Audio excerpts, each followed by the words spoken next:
Okay. Hello, Professor. We are about to present our gluten-free presentation. In order to maximize the camera space, we're going to pretend that there's an audience out there and have two of us present at one time, and then we'll step into the frame when we are presenting our portion of the presentation. All right, so without further ado, here we go. All right, so we did our presentation on what's in your wheat. I wonder if this enriched bread has inside of it. So this is our executive summary. This is what it took us to understand and analyze the problems with wheat today. We researched about the problems with wheat today, its history, its manufacturing, how it changed over the years, and the outcomes of those changes. Then we identified a market opportunity, a lack of readily available information, misconceptions of ingredients in bread, and misconception of gluten-free bread.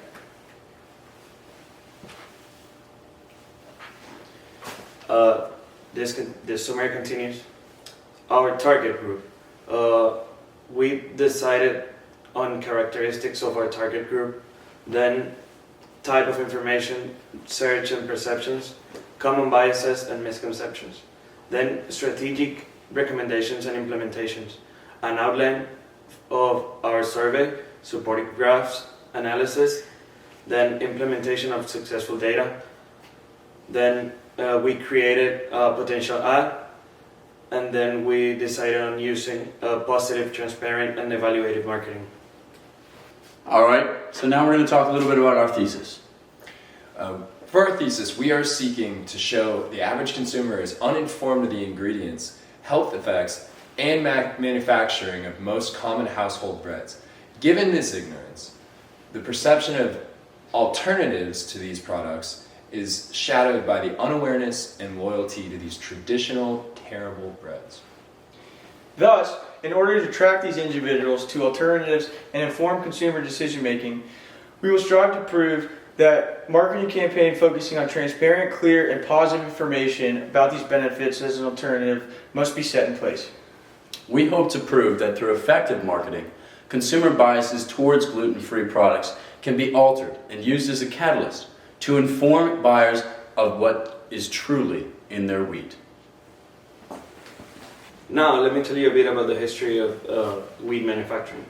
In the 1930s to 1940s, America changed the wheat industry to counter the economic depression that took place around that time.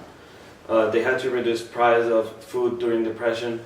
They had to grow faster to feed America since they weren't able to get any food.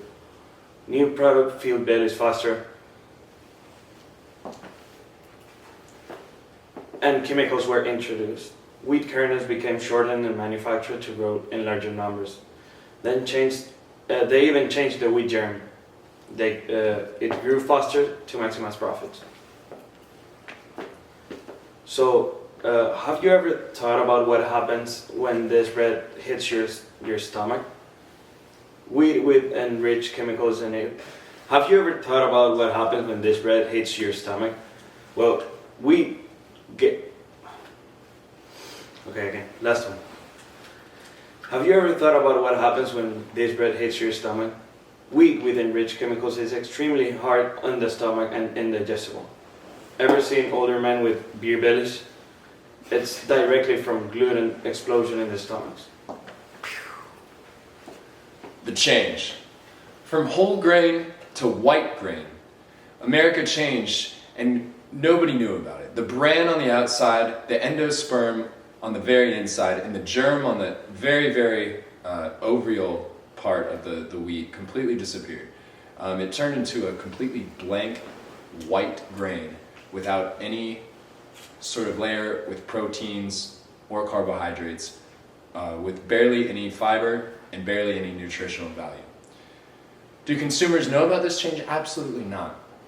America changed it with being under the radar, and the whole industry kind of shied away from it and turned their back to it. Are they aware of the ingredients that are in their products? Absolutely not. Unlike MSG and certain ingredients in different foods, trans fats and such.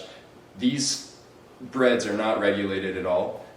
They kind of are talked about but never really produced in an organic, natural form without all these additives and enriched wheat. Because of this lack of transparency, people completely trust their brands in households every day. They don't think about what's in the ingredients at all.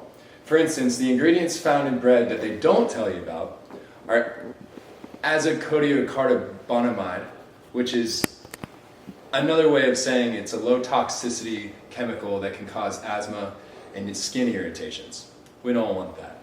Potassium bromate, which causes radicals and oxides that can damage DNA and actually start the process of cancer in different orifices in the body. Hydrogenated oils are terrible, absolutely terrible. Contains trans fat and the bad cholesterol while lowering levels of the good cholesterol. Sugar, terrible. All sorts of white bread contains sugar. Monoglycerides, they are trans fats that actually cause stroke and heighten heart attack chances.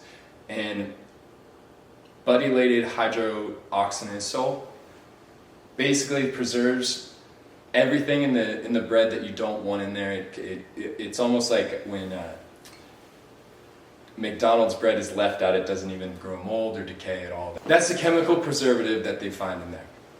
One of the most popular bread brands that's found in your local Publix is Large White Enriched Bread. The product that you might be saving on, you might not know what you're getting. You might think you're getting something when you're not. There's little to no advertising on these ingredients is all. They are on the back, but you can't even pronounce them. The expectation of cognitive dissonance with information finding is insane. The Publix brand continued. The ingredients in the Publix brand as unbleached enriched flour, wheat flour, malted barley flour, niacin, reduced iron, thiamine, mononitrite, riboflavin, and folic acid, which some are good. Some are actually fiber consistencies and vitamins that you need every single day. But what they don't have is the bread. 98% of it is not even what you think you're buying. 2% of it is actually the actual bread, which is the vital wheat gluten, soybean oil, salt, cultured wheat flour, soy flour, calcium sulfate, vegetable monosaccharides, sodium ceratols, and lactate. So, therefore, this is how it works. People assume that their enriched bread contains the natural proteins like gluten, and they think they're getting everything that they need with their nutrients. But the misconception is they feel there is no need to seek alternatives because they're ignorant. They're walking through the grocery store and they see everything on the shelf and they think it's completely fine and they trust these brands. But gluten-free is seen as a lesser enriched bread, even though it's an organic gluten-free is above all organic bread. It has no additives and it's the purest type of bread you can find. So, pretty much we identified 4 target groups that we thought were going to be critical to the target market and what we're trying to captivate. So one would be working Lindy. Social class, she's a middle class. She's very active. She works out 3 times a week. Mid-aged woman, 28 years old, 1 kid, who's slightly obese. Diet, she seeks healthiness, but she's uninformed of the various benefits and different alternatives that she has. Biases when looking at gluten-free is she thinks that's very expensive and the taste is nowhere near what traditional bread brands give. The second target group that we identified was Magmedi. Magmedi, it's how do I say It's a lower to middle social class. So the second one we identified was Magmedi. He's a lower to middle class guy. He's not active. He's 30 years old. He doesn't have any kids. And he's been on diets with no success. And his biases to gluten-free, it's price. So for the third target group, we have Jim Giovanni. He's middle social class, and he's defined as a gym rat, 21 years of age. really puts a lot of value in his nutritional life. He does not have any kids, but he has a girlfriend. It's a very strict diet, high in protein, low in sugar, low in carbs. And biases to gluten-free is that he thinks that the bread does indeed have carbs. And the last group we identified was uninformed Ian. His social class is lower to middle. He's active once or twice a week. He's 25 years old. He doesn't have any kids. He doesn't care about diets. And he doesn't even know what gluten-free is. All right, now we're going to take a look at the type of informational searches that bread consumers go through. So first we have the social search, and this is shared norms that societies or cultures have. It stems from groups' values and a way of life. Now we have the shelf search, and that's where consumers purchase their bread based off what is best for them, whether that be price, taste, or common household labels that they're used to. Then we have a diet search, which consumers will purchase this bread product given it provides the necessary dietary needs given their diet or health restrictions. And then we have an evaluation search. This is where consumers actively evaluate and analyze competing products in the market and determine for themselves which is better. And here we have a quote from the book. Individuals who have first-hand experience with the product or service or who can easily obtain detailed information about it are less likely to be influenced by the advice or example of others. So pretty much allowing consumers to make a decision by their own experience and own agenda rather than hearing it from other people allows them to have their own influence and perception of the product. So a type of biases that consumers go through when looking at gluten-free options. And there's quite a few. So the most common misconception with gluten-free is that it's healthier because it has no gluten. However, this is part of the benefit. That's not the true difference that lies between gluten-free and gluten bread. The difference lies within the lack of processed chemicals and transparency that traditional brands have with their ingredients. Gluten-free is a lot more transparent and a lot more easier to understand when analyzing the ingredients that it consists of. Another misconception is taste, and this is pretty common in the market, and people don't assume that gluten-free has similar taste and meets the direct equal of traditional bread brands. Another bias is price, and gluten-free and healthier foods in general are considered to be generally more expensive, and this is a common bias as well in the market. Another one is people have trouble switching away from the reputable brands. A lot of household brands are common, and people grow up living off the same brand that their parents buy, and it's hard to persuade them to get away from that.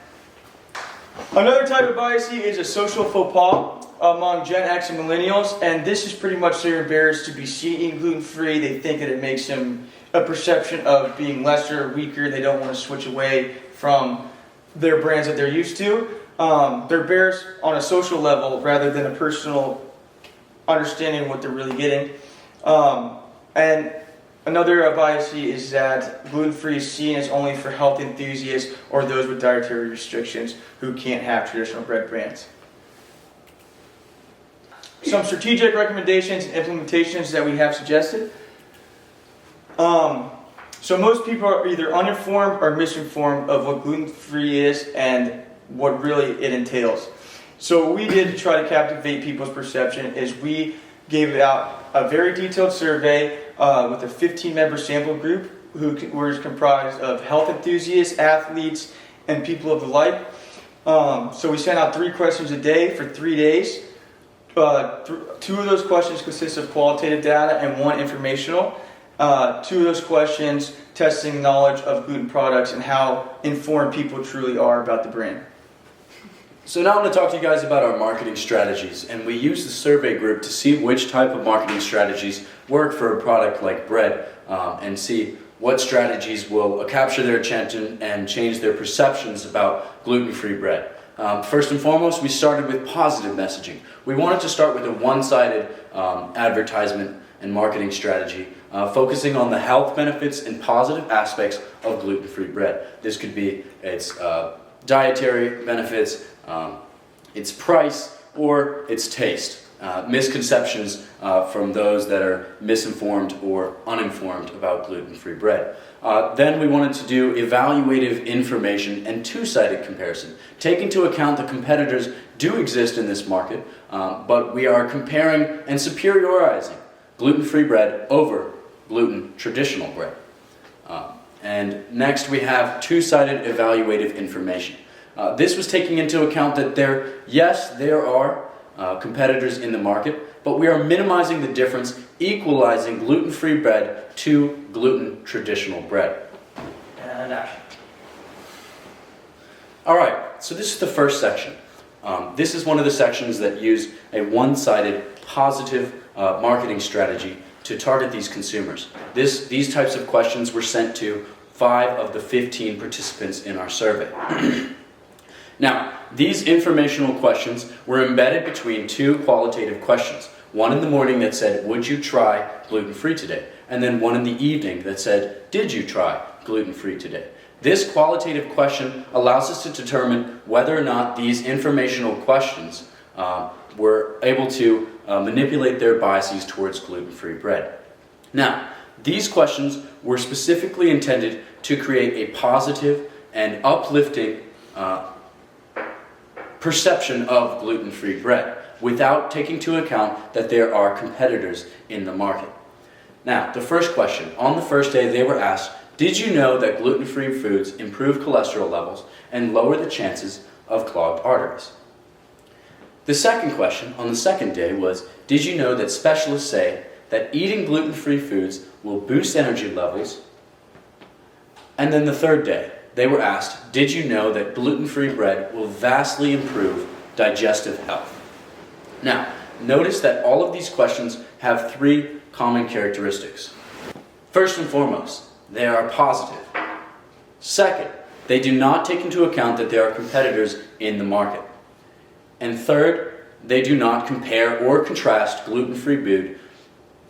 They do not compare or contrast gluten-free food to traditional bread. As you can see, this was a very effective marketing strategy. The first question was, did you know that gluten-free foods can improve cholesterol levels and lower the chance of clogged arteries? As you can see, the majority of participants responded with no. They did not try gluten-free bread today after receiving that question. However, as you can see, there's a slight increase in the amount of yeses that responded to these questions. This shows that using a one-sided method and a positive outlook on gluten-free bread and its health benefits, you can manipulate the biases of the consumers through information that is given to them.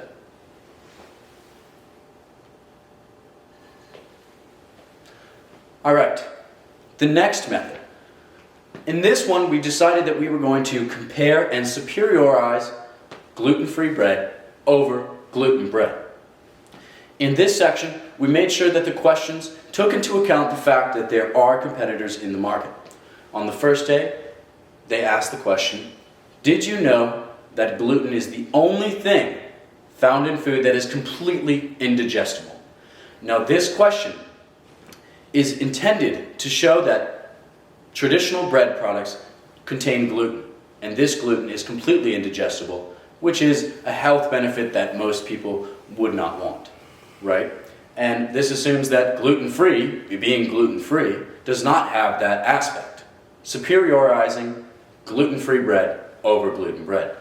The next day, the question was asked, did you know that gluten-free has fewer, more natural ingredients than the majority of traditional breads? And then the third question, did you know that switching to gluten-free greatly eliminates the number of processed foods and chemicals from your diet? All the following questions were asked by a yes or no question to determine whether or not they tried gluten-free after receiving these comparing/superiorizing gluten-free over gluten bread questions. However, unlike what we expected, the responses were surprisingly no. There was not an increase in any yeses throughout the survey. The most significant increase was on the second day, where they asked, did you know that gluten-free has fewer, more natural ingredients than the majority of traditional breads? This shows that this technique of marketing is not effective when trying to adjust the biases towards gluten-free bread. The third and final section of our marketing strategy. This was by far the most successful strategy that we used in our survey. In this survey, we tried to equalize and minimize the differences between gluten-free bread and gluten bread. This is taking into account that there are competitors in the market, the competitors being traditional gluten bread. Now, in the first question we asked, did you know that gluten is completely indigestible and that most of the ingredients found in traditional bread are chemically based? Now, you'll take into account that the first part of the question, did you know that gluten is completely indigestible, existed on the last survey. However, by adding the part that says most of the ingredients found in traditional breads are chemically based, we took a step further. And this step further causes significant informational change and qualitative data that can be used by the consumers to adjust their biases towards gluten-free. Now, the next question was, dietitians say that gluten inhibits the production of various enzymes, such as lactate, which helps with the digestive system of dairy, and therefore not eating gluten can cause your food allergies to disappear. And this, of course, takes into account that gluten exists within traditional bread, and gluten-free bread does not have these negative characteristics that are compounded with traditional foods. The last question was, with gluten-free grains, dietitians say you can lose weight by easily cutting calories and eliminating unhealthy chemicals found in starch-enriched bread. Again, on this last day, we targeted our competitors in the market and we superiorized and minimized the differences between gluten-free bread and gluten bread. As you can see, this was the most successful type of marketing strategy that we used. And on the third day, on Thursday at 5 p.m., we received an astounding 100% yes response. Did you try gluten-free bread today? So let's give an analysis of this data. Given that bread is purchased in a short-term store and that the information search is limited, we can conclude that a two-sided evaluation, using the fact that most people understand the competitors, most people know what traditional bread is, with a positive message, we can adjust their biases towards and confusion towards gluten-free bread and change it into a positive manner. Giving them that information empowers them with the decision-making process. Moreover, by revealing the downfalls of mainstream bread through unveiling the opaque white lies that the traditional bread companies do not want you to know about, the detrimental ingredients found in consumers' purchases, we are able to inform the misinformed and uninformed, and we allow them to know what's in their wheat. And this is crucial in the consumer decision-making process. Lastly, by informing the misinformed and uninformed consumers with transparent, reputable information, they are able to use their misconceptions as a catalyst for superiorizing transparent, natural, and health-beneficial characteristics of gluten-free bread. All right, so as you can see, we have our video ad and we're about to cut into it now.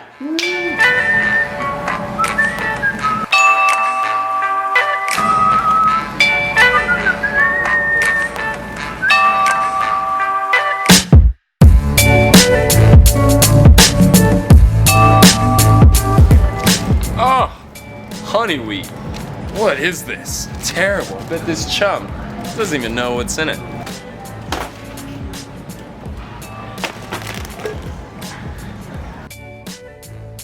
It's not even the consumer's fault. In a short-term store like this, they could spend under 30 seconds deciding. Or even leave it up to their children.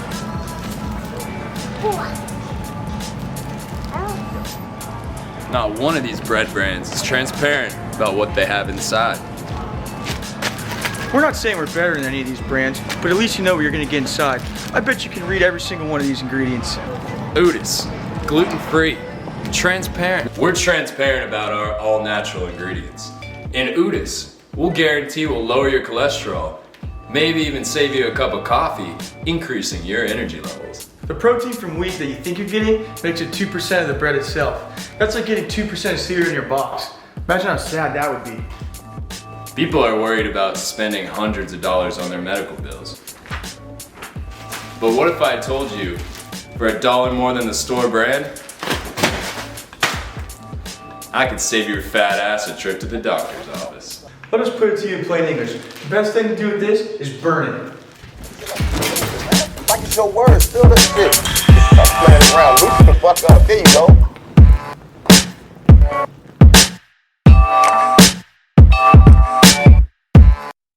Professor, thank you for watching our video. And now we're going to do a video explanation and conclusion. We implemented the information that we collected during the survey and added it to the principles to produce a convincing marketing ad. The detailed information that received the highest number of changes and biases towards gluten-free bread were used in the making of this script. In order to adequately represent the total gluten-free market, we have chosen the most readily available and best quality for price gluten-free product called Udi's gluten-free bread. This ad will combine the results from our survey and research to portray what a convincing gluten-free ad might look like. Thank you so much for your time. We hope you enjoyed this. We really enjoyed making this, and we look forward to your feedback. Go gluten-free. Go gluten-free! Thank you, guys. Thank you, everybody. Thank you. Yeah. Thanks. Yeah. All right.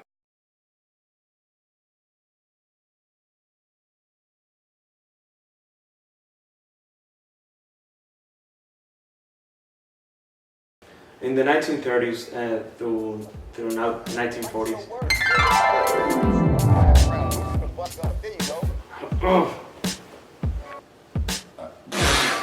Keep going, just keep going. One of the most popular bread brands is Unique New York. Unique New York. We're putting this in. Siri, Alexa, Siri. The Publix brand continued. Everyone tried. not active, he's 30 years old, he has no parents. No, he has no kids. Is a social fox pops, which is Faux pas. okay. So some strategic recommendations to implement. All right, we gotta hurry up because it's about to die. Woody. Okay.